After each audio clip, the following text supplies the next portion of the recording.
आज का अपना विषय है चुनाव और चुनावी राजनीति, इलेक्शंस एंड इलेक्ट्रोल पॉलिटिक्स। प्रिय विद्यार्थियों, चुनाव जो है वो लोकतंत्र शासन व्यवस्था के आधार स्तंभ हुआ करते हैं और चुनावों के माध्यम से ही लोकतंत्र की मेगा या प्रतिभा स्पष्ट होती है। चुनाव एक ऐसा साधन है जिसके माध्यम से एक आधुनिक राज्य अपने नागरिकों में सार्वजनिक मामलों में शिरकत और भागीदारी का भाव उत्पन्न करता है। चुनाव प्रणाली ही लोकतंत्र की असली प्रतिनिधि सरकार की आधारशिला और पहचान हुआ करती है। जैसा कि पुलाक नामक विद्वान ने बताया है कि जब तक आम चुनाव यथार्थ और कुशलता के साथ न कराए जाए, न सिर्फ लोक सेवाओं की मान प्रतिष्ठा घटती है बल्कि पूरी लोकतांत्रिक व्यवस्था ही खतरे में पड़ जाती है। चुनाव सरकार की संरचना, संसद के दोनों सदनों, राज्य एवं संघ शासित विधानसभाओं की सदस्यता, राष्ट्रपति और उपराष्ट्रपति के पद का निर्धारण आदि चुनाव के माध्यम से ही होता है। जहाँ तक लोकतंत्र में चुनावों की भूमिका का प्रश्न है, तो चुनाव सरकार के शासनकारी अभिजातियों को चुनने एवं बदलने के साथ साथ एक नियमित और योजनाबद्ध उत्तराधिकार प्रदान करने के लिए बुनियादी क्रियाविधि है या बुनियादी कार्य है। चुनाव ये निर्धारित करने में मदद करते हैं कि देश किस प्रकार शासित हो और साथ ही उनका भी चयन करते हैं जो राज्य की सत्ता का प्रयोग करते हैं।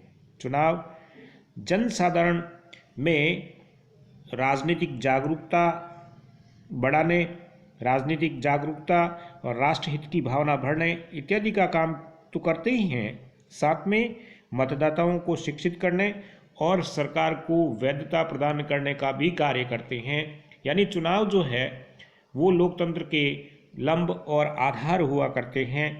सरकार की वैधता या सरकार की लेजिटिमेसी जो है वो बहुत कुछ चुनावों पर निर्भर करती है। चुनाव सरकारों की भिन्न भिन्न प्रणालियों में भिन्न भिन्न परिणाम सामने लाते हैं। सभी प्रकार के नेतागण और सैनिक, असैनिक सबकी स्थिति को स्पष्ट करने के साथ ही चुनाव जो है वो लोकतंत्र की पहचान को स्पष्ट करते हैं, लोकतंत्र की विषय वस्तु को स्पष्ट करते हैं। इसलिए लोकतंत्र के लिए चुनाव एक अनिवार्य आवश्यकता है। यद्यपि चुनाव स्वतंत्र और निष्पक्ष कराना कोई सरल कार्य नहीं है, काफ़ी जटिल कार्य है। लोकतांत्रिक प्रथाएं चुनाव के माध्यम से ही कायम रखी जाती है और यहाँ तक कि लोकतांत्रिक जो संस्थाएं हैं उनकी भी पहचान भी चुनाव के माध्यम से ही होती है। और जहाँ तक चुनाव का प्रश्न है, तो चुनावों को स्वतंत्र और निष्पक्ष कराने के लिए जिम्मेवारी जो होती है वो निर्वाचन आयोग की है। ये एक संवैधानिक निकाय है। संविधान के अनुच्छेद 324 के अनुसार संसद, राज्य विधानमंडल, राष्ट्रपति और उपराष्ट्रपति के पदों के लिए निर्वाचन का संचालन, निर्देशन और नियंत्रण की जिम्मेवारी निर्वाचन आयोग की होगी। स्वतंत्रता के पश्चात 3 दशकों तक चुनाव आयोग की भूमिका बाहरी परिधि वाली रही, क्योंकि चुनावों में हिंसा और बूथ कैप्चरिंग जैसी घटनाएं कम ही होती थी। लेकिन 1980 के आसपास का समय ऐसा था कि चुनावी प्रदर्शनों में बहुत अधिक मतदान केंद्रों पर गड़बड़ होने लगी। चुनाव में हिंसा का प्रयोग हुआ, जाति आधार पर बहुत सारे रॉड्स हुए। इन सब को रोकने के लिए और चुनाव स्वतंत्र और निष्पक्ष हो, चुनाव आयोग ने बहुत महत्वपूर्ण निर्णय लिए। तो इसमें पहला कदम ये उठाया गया कि चुनाव आयुक्त जो होते हैं वो स्वतंत्र रहें, निष्पक्ष रहें, शांतिपूर्ण चुनाव को संपन्न कराएं, तो उन्हें संवैधानिक और न्यायिक शक्तियों से परिपूर्ण किया जाए। प्रत्याशियों और दलों को अनुशासित करने के लिए चुनावी कानून को प्रभावशाली ढंग से लागू किया जाए। चुनावी कानून और आचार संहिता का निर्माण किया गया। इन सब व्यवस्थाओं का अगर श्रेय किसी को दिया जा सकता है तो वो श्रेय दिया जाना चाहिए पूर्व मुख्य चुनाव आयुक्त टी.एन. शेषन को, जिन्होंने भारतीय चुनाव प्रणाली में आमूलचूल परिवर्तन किया। क्योंकि चुनाव में हमें दो चीज़ों को एक साथ निभाना होता है। एक देश के संचालन करने वाले नेतृत्व को चुनना है, तो दूसरी ओर जनता की राजनीतिक सहभागिता को भी बढ़ाना है। चुनाव एक बेहतर राजनीतिक प्रक्रिया है, एक बहुत बड़ी राजनीतिक प्रक्रिया है, और इस प्रक्रिया का संचालन जो है बहुत लंबे समय तक होता है। जैसे नामांकन करवाना, चुनाव अभियान को चलाना, मतदान कराना, उसके पश्चात मतगणना करवाना, और मतगणना करने के पश्चात जीतने वाले उम्मीदवारों को जीतने का प्रमाण पत्र देना। इस प्रकार चुनाव जो है वो एक ऐसी प्रक्रिया है जो लंबी चलती है। इस बीच में स्वतंत्रता और निष्पक्षता को बनाए रखना सबसे बड़ी चुनौती होती है, और ये सारी जिम्मेवारी होती है वो निर्वाचन आयोग की होती है।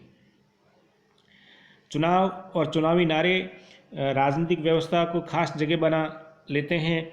जैसे 1971 में गरीबी हटाओ का नारा, 1977 में लोकतंत्र बचाओ का नारा, 1980 में खिचड़ी सरकार बनाम स्थिर सरकार का नारा, 1990 में वफोर्स के नाम लेकर भ्रष्टाचार रोकने का नारा, फिर मंडल और मस्जिद का विवाद, और उसके बाद सुशासन की सरकार और संकल्पित सरकार के नारे लोकतंत्र के निर्माण के बड़े नारे रहे हैं।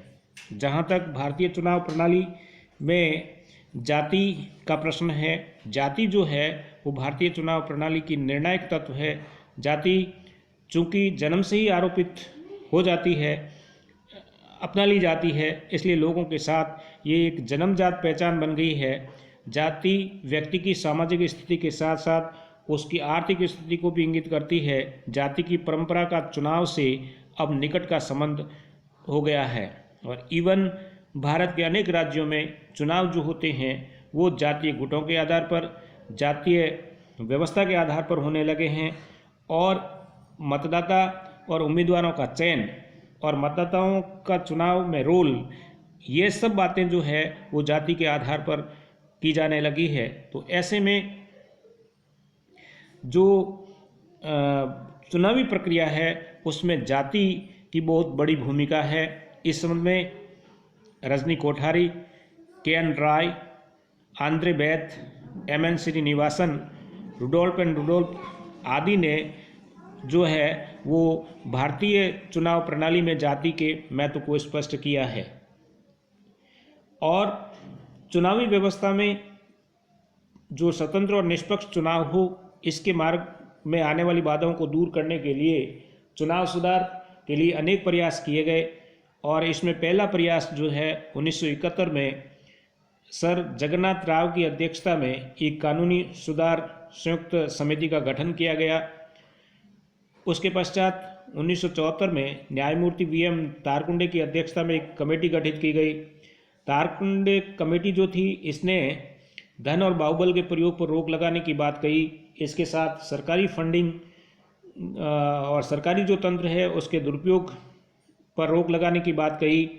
इसके पश्चात दिनेश गोस्वामी समिति और इंद्रजीत गुप्ता समिति ने भी चुनाव सुधार के संबंध में अनेक सुझाव दिए, लेकिन भारतीय चुनाव प्रणाली में सबसे अधिक सुधार का श्रेय अगर किसी को दिया जा सकता है तो पूर्व चुनाव आयुक्त T.N. शेषन को दिया जाना चाहिए।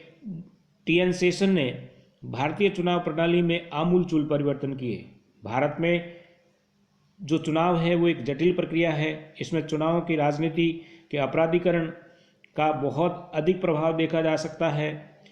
मसल्स और मीडिया के साथ साथ मास जो है प्रेशर जो होता है वो भी चुनाव प्रक्रिया या चुनाव की प्रक्रिया का बहुत बड़ा हिस्सा बन चुके हैं। ऐसी स्थिति में भारतीय चुनाव प्रणाली में सुधार की आवश्यकता है और भारतीय लोकतंत्र की मेगा स्पष्ट हो। लोकतंत्र जो है वो स्वतंत्र और निष्पक्ष हो। चुनाव एक आवश्यक शर्त है, लेकिन चुनाव निश्चित रूप से निश्चित समय पर हो, उसके साथ स्वतंत्र और निष्पक्ष हो।